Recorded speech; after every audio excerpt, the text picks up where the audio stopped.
the focus. You've been the center. You're the focus. Good afternoon. My name's Doss Williams. I'm the chair of the Board of Supervisors. We want to welcome you, Mr. Governor, to the physical manifestation of both this community's tragedy, but also our resilience and hope. 5 years and 5 days ago, we lost beloved members of our community right here, and a half dozen of the homes, of the 407 homes that were damaged or destroyed in this community right here. And so for many of us, it was a sign of the pain and the tragedy. After that, we experienced great acts of heroism by our public safety personnel, by members of the community. And when we began to rebuild our lives and some of those homes, a downstream resident by the name of Curtis Skeen came to us, myself and flood control, and asked us if a debris basin should be built here. And that began a rapid process full of financial risk, but also landowner cooperation. And with the help of Congressmember Salud Carbajal behind me and our state legislators, particularly Senator Monique Limon and Hannah Beth Jackson, and most importantly, the community, we built this debris basin in record time, and it was ready just in time for the storm that it was built for. On behalf of my fellow supervisors and the people this basin protects, I want to thank you, Mr. Governor, for providing us the 80 National Guardsmen that are cleaning out this basin. They created that channel last night. Your request that you made yesterday for expedited disaster declaration in all categories for public assistance and individual assistance, and for being here with us in our hour of need. I want to thank you, and I want to introduce you to Kelly Hubbard, our Director of Office of Emergency Services. Kelly? Thank you and good afternoon. Kelly Hubbard, Director of Office of Emergency Management for the County of Santa Barbara. We're honored to have these skilled workers out here helping us with our recovery for our community. The County of Santa Barbara Office of Emergency Management has been activated since the beginning of these storms, and we're here to support the community with resources as they start to look at their recovery. And so I just want to make sure our community members know that we have resources to support them on our virtual local assistance center on readysbc.org.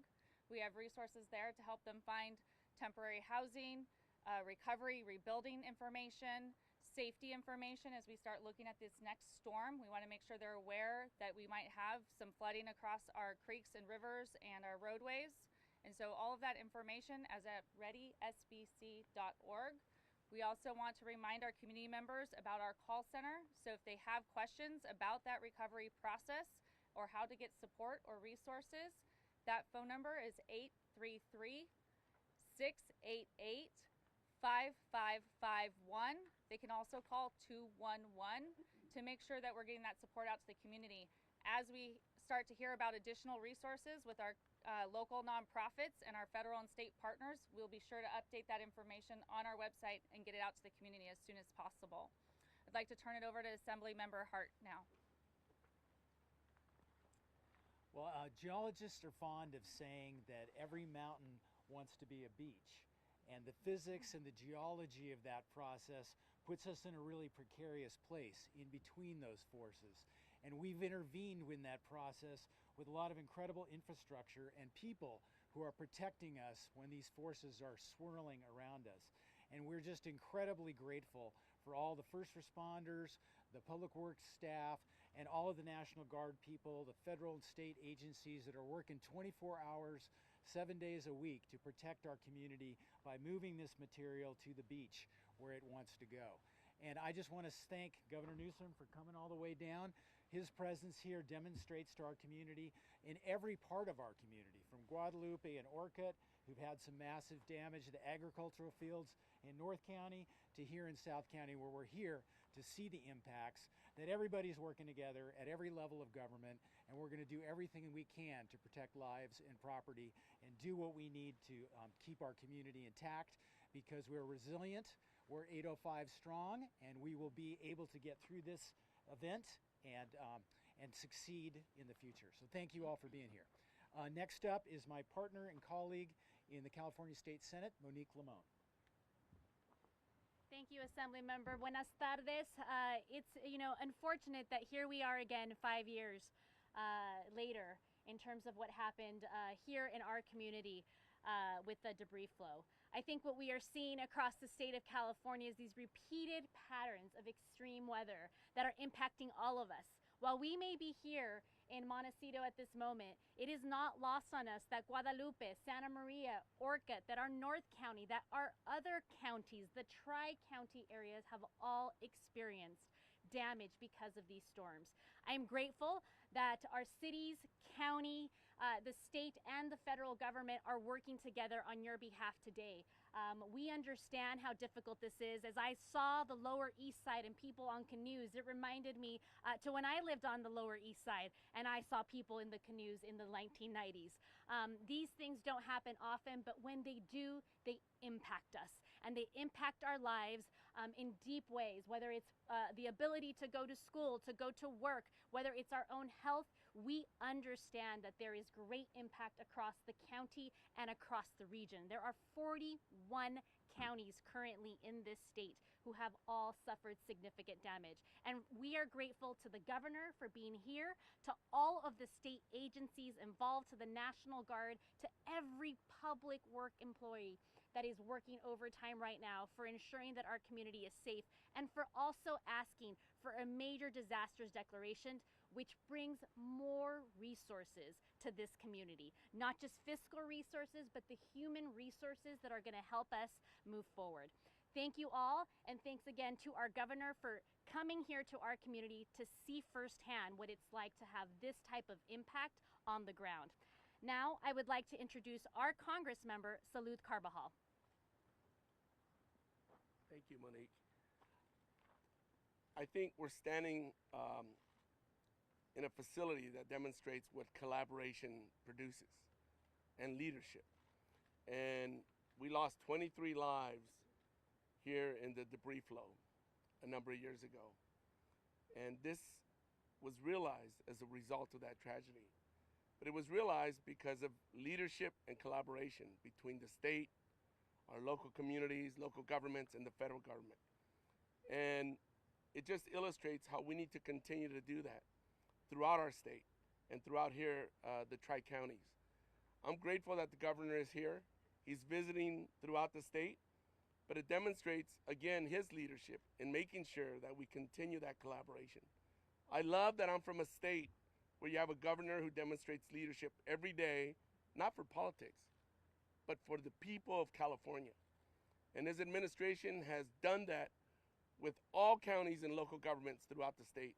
And our county is no exception. And the fact that he's here today reaffirms not only his leadership, but reaffirms that when we work together, we solve problems and we make the quality of life for our residents better every day. Thank you, Governor, for being here. I don't know if I'm supposed to introduce you or somebody else, but I can't recall. I think you just did. Well, let me turn it over to our governor, a real leader, somebody who is just goddamn amazing. I'm gonna hug you on that one, brother. Thank you, Congressman. By the way, can I get the National Guard up here? Yeah, please. Just because I'd be remiss. I mean, you guys have been out here the last 48 hours doing all this hard work, or maybe a little less than 48 hours. Yes, sir. Maybe you can give everybody a sense of, where we are, what you guys have been doing, what you were tasked, and where all your colleagues and men and women are from, and when they were asked to come down here. Yes, sir. All right. I'll let the commander on ground. That's smart. Thank you, everyone. I'm the commander of the 649th Engineer Company, Captain Bryce Brown. We were sent down here to support the mission from the California Army National Guard as directed by the governor to support this particular community. This particular drainage catch basin behind us had about 50,000 cubic yards of debris accumulate within it. And as that debris flow entered it, it interrupted the natural flow of the water that was passing through it. and the water levels themselves were much higher. That far embankment, we wanted to make sure that the drainage, as natural as you go, was returned to its natural path, so that the far side embankment did not erode, and that the community on the other side of that embankment remained secure. Following that successful completion of that through the night, we've been operating 24 hours since. We expect to be able to work around the clock continuously, working to continue removing the debris in this particular catch basin here within your community. And how many folks you have down here with you? All told, this operation has 80 personnel, as your congressman And was folks alluding from to. all over the state? Yeah, Amen. a large number of our personnel come from Northern California. We effected a movement across the state to make sure that we can get our equipment here as quickly as we possibly could. Appreciate it. Thank you, guys. I appreciate Thanks, it. sir. Thank you, guys. These guys are amazing, and they've become. I mean, I was talking to them before in terms of, in fact, where we first met was up at the campfire. Seems like decades ago. It was just 4 years ago, up in Paradise, and they've been called to duty in so many different aspects that I imagine when they all signed up for the National Guard never anticipated or expected. And I couldn't be more proud, and I hope all of you couldn't be more proud of our National Guard, men and women that are out all over the state of California, not just here, working to protect, working to mitigate, and working to prevent more of these very difficult and challenging experiences that we're all facing here with now the 8th atmospheric river in just 16 days to make its way into the state of California. Likely a 9th a few days beyond today. And so here we are trying to get ahead of this. I was just down with the Bucket Brigade, talk about a spirited group of folks. You all know them well, doing sandbagging, and I love it. Just, you know, they're on demand. They got folks delivering sandbags all over the region. I love that spirit of community, and of course came from the ashes of that devastation 5 years ago. And that spirit, though, is alive and well, particularly down here, not just in South County, but North County, as was said, Guadalupe and elsewhere, that have been devastated recently. But also what happened 5 years ago, I think, is even more telling. It unveiled things that weren't necessarily getting the attention in terms of being crisis. People started realizing there was a lot of food insecurity down here. People started realizing those disparities, not just in relationship to emergency and the response to emergency, but those disparities persisted in between emergencies. And I think that was the spirit, perhaps more than any other, that came out of our little bit of time down there getting those sandbags filled. And so I want to just thank the community. I want to thank you for your pride and spirit. Thank you for having each other's back. There's no substitute for that. Thank you to the local leaders.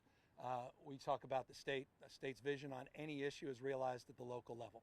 Localism is determinative in every way, shape, or form, but notably as it relates to emergency response, notably as it relates to issues that you experience, particularly here in this community, like evacuations. To the sheriff, thank you for your incredible work. Thank you for your collaborative spirit with the state and our Office of Emergency Personnel. Thank you to all the men and women in uniform, not just those that wear the badge, those that are represented here from our fire, both the local level and the county level. They can regale you and all the incredible search and rescues, all the saves, the lives that weren't lost because of their heroism. We've got search and rescue teams up and down the state. We had over 200 folks. In fact, we sent out 200 folks just to deal with the tragedy just up the road here, San Luis Obispo and the Paso Robles, and the loss of that 5-year-old, and someone who now has a 6-year-old just had his birthday. That hits home. Any of us with kids understands that. We lost a 2-year-old as well. 19 deaths now recorded in the state of California, and we're not out of the woods. And I guess that's the point. That's why I'm here. It's why we've been up and down the state. We're going to see this through. We're going to follow through. By the way, we're going to come back when the cameras are gone. That's when the real work is done, to make sure we don't have to keep coming down under these emergency operations, to have a more sustainable mindset. You know, what is it about 23 people losing their lives and having 5 homes that are still on the map, if you look at Google Map here in the subdivision, that makes us think that we can walk away and do a little bit of work and patching and think this is something we don't have to revisit. So clearly we have to have a more sustainable mindset. And that's what also brings me down here, is to make that commitment to you to be back and to make sure we're here in the long run. We've got remarkable partners, and I don't say that lightly, the senator and the assembly member. This year, $8.6 billion of state resources are going to infrastructure, drought, diversion, issues related to stormwater capture, groundwater replenishment, to update our systems that were designed 50 years ago for the 20th century. We don't live in the 20th century. As was stated, the hots are getting a lot hotter, dries are getting drier, and the wets are getting a lot wetter. These atmospheric rivers, a few years ago, no one had heard of an atmospheric river. There was just some scientists down at Scripps saying, hey, you should pay attention to this thing that we've coined called atmospheric rivers. Someone referred to as a Pineapple Express, and we'd seen it expressed periodically, but never through a conveyor belt like we've experienced since December 26th.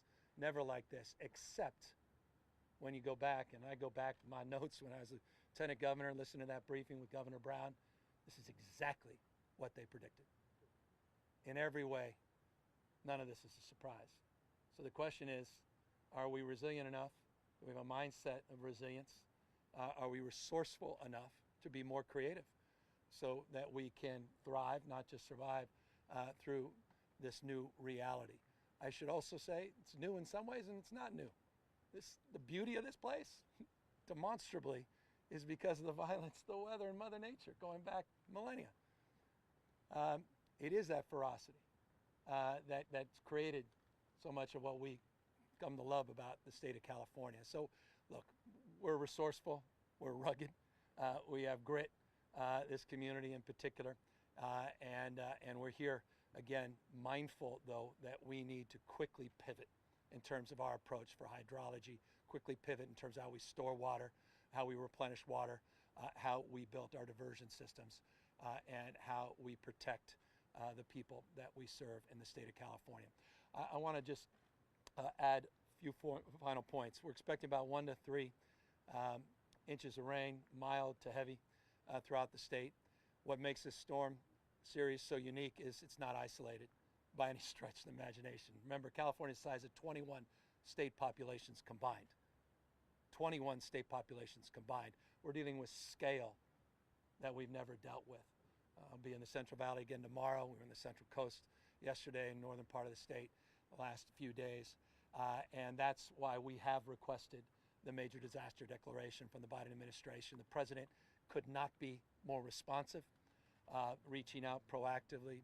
His chief of staff, FEMA director is in the state of California today assessing damage, was at our meeting, what we refer to as the SOC, today's State Operations Center, UCG meeting this morning. She's out on the road assessing damage as well, which is a good sign, and we're grateful for that. We could not ask for more from our federal partners. And again, in closing, to the supervisors, Mr. Mayor, to all the elected officials assembled, I couldn't ask for anything more in terms of local partnership.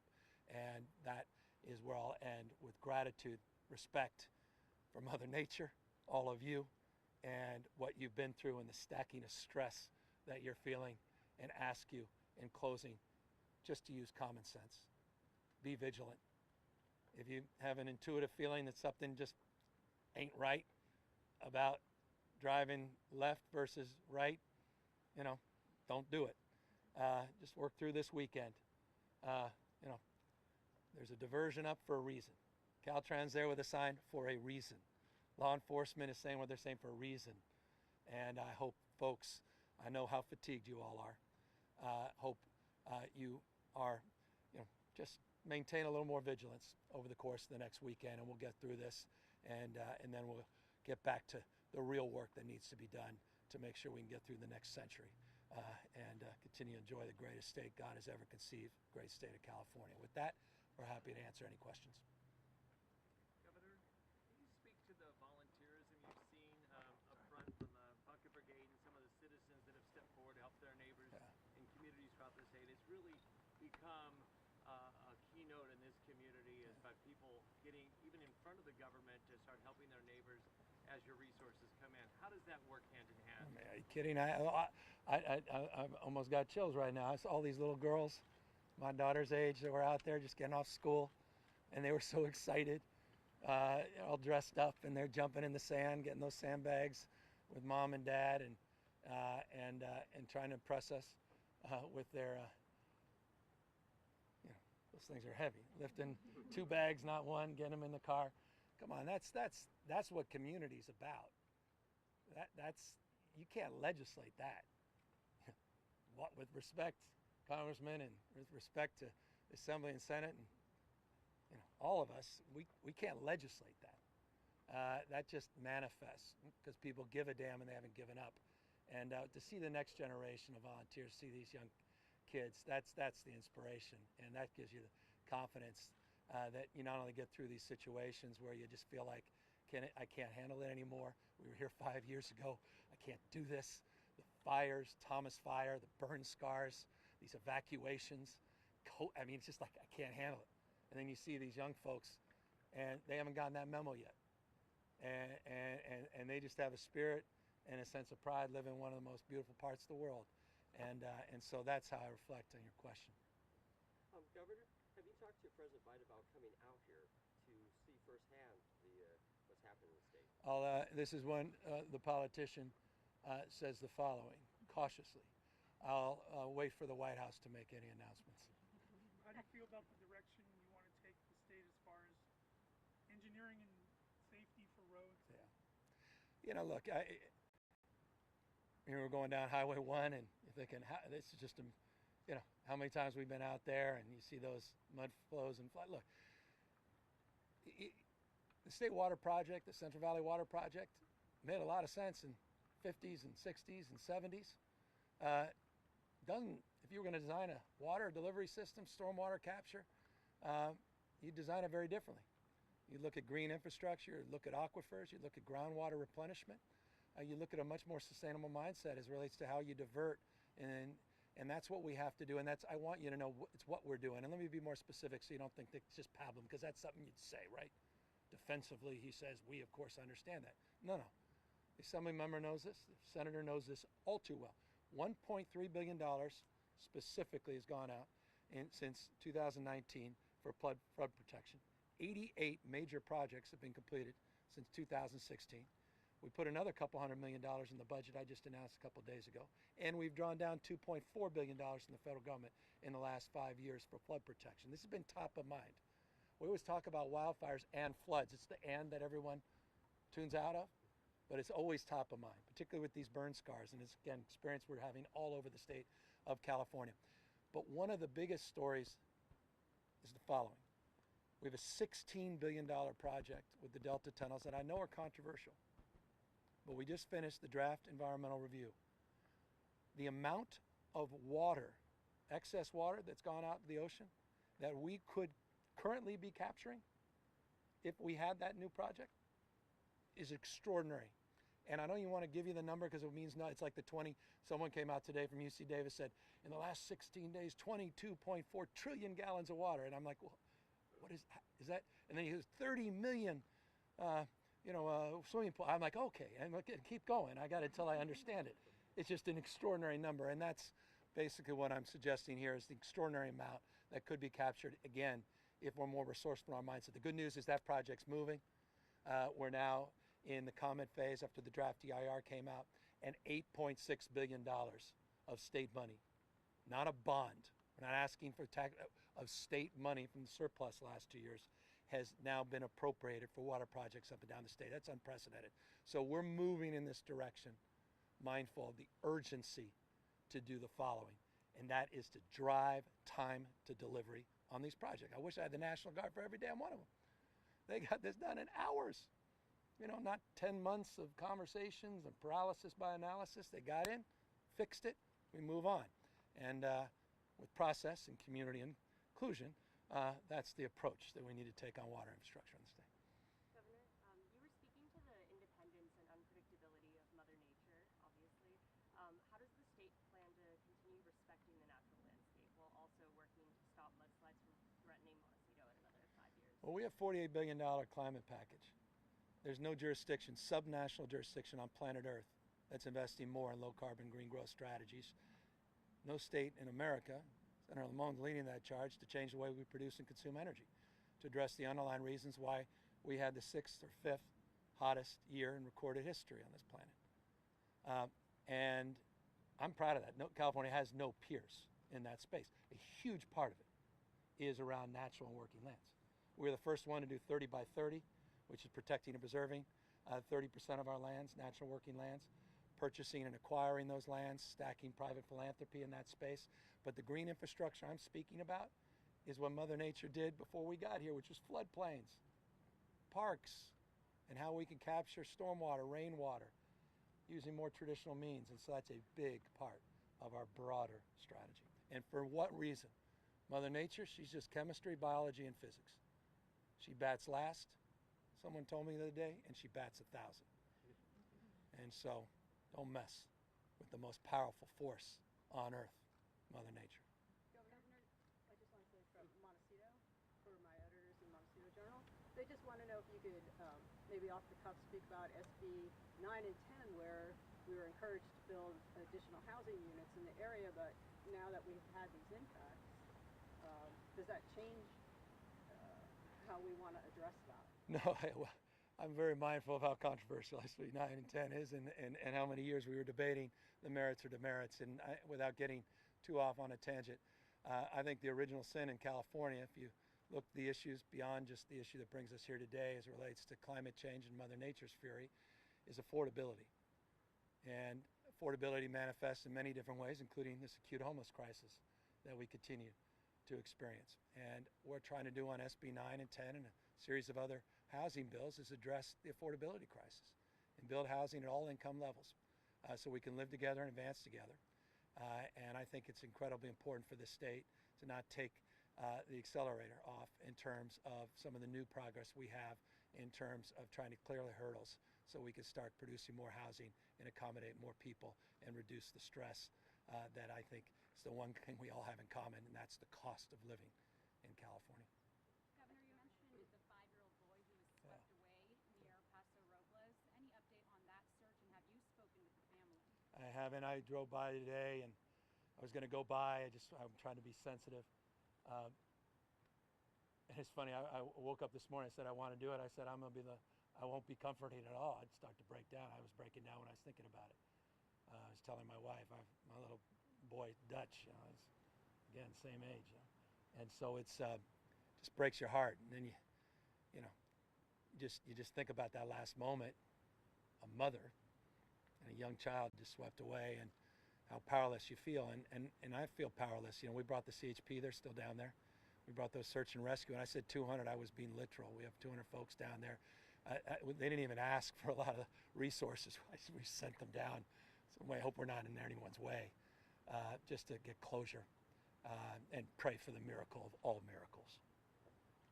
Governor, how would you describe the amount of help that we can expect to be getting from the federal government, especially in light of all the communications you've had with President Biden? It's been exceptional. Let me be specific. On January 4th, we specifically moved with our disaster declaration, which loosened up resources for our local government and partners. 4 days later, on January 8th, I asked for a presidential declaration. Ron Klain got back to me in about a matter of seconds, as if he was waiting for the email. That doesn't happen. The president calls me a couple days ago, before I even formally requested, which I did yesterday, the major disaster, saying, let me know when you submit the major disaster. I said, Mr. President, this afternoon. And we got a call immediately from his team, and the FEMA director is out here today visiting, and we're hopeful that they'll make a very swift and quick decision and determination. And that's why I very much appreciate Supervisor's point as it relates to the importance of that for the direct relief. And I've heard that. It's interesting being down here just the last few hours from so many different folks how important that is, and we'll continue to raise it. And it's nice to have a congressman with us, and I know he's not only been raising it, he was soliciting it earlier than we even requested it. What resources are in place for the Monterey Peninsula? Yeah, I'm worried. We're the Salinas River. We'll be down to Merced tomorrow. I mean, those are my next 2 stops. We're worried about the Central Coast tomorrow, parts of the Central Valley, We've got many rivers that we're looking at likely to be in that flood, that sort of red zone and the flood concerns. And those resources, equity is, it's what we do. No state does that. It's like, it's in our DNA.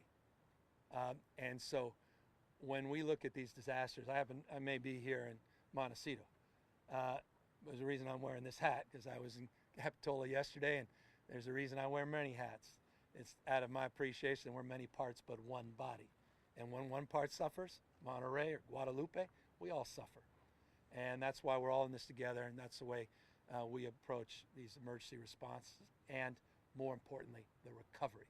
And I will close on this, because you have plenty to do, especially all these folks. One of the things I was most proud of today, if you were in our UCG meeting, which is another fancy word for our all-hands emergency managers meeting this morning, and with the FEMA director, all they talked about, every single one, no script, every single person that talked about equity, and talked about that being the foundational principle to which we see the world and our responsibility. So folks in Monterey, we're very mindful. Folks up the coast, folks that are not necessarily the ones where the cameras are folks that we're going to continue to be vigilant and mindful of as we get through this. Thank you all very, very much. We really appreciate helping you out here. Thank you.